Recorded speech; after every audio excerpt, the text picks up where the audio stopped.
পৃথিবীতে এমন কেউ নাই যে আপনি অপরাধ করবেন আর আপনাকে ডেকে বলা হবে যে এসো আমি তোমাকে ক্ষমা করে দেই। এরকম কেউ কি বলবে?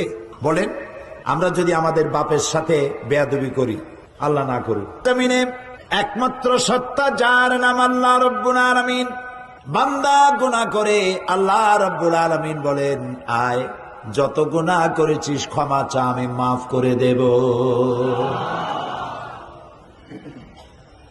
মানুষ গুনাহ করবে আর আল্লাহ তাআলা ক্ষমা করবেন, কারণ তার নাম হচ্ছে রহমান রহিম। এর অর্থ এই নয় যে আপনি জেনে বুঝে গুনাহ করবেন আর মাপ চাইতে থাকবেন, গুনাহ করবেন আর মাপ চাইতে থাকবেন।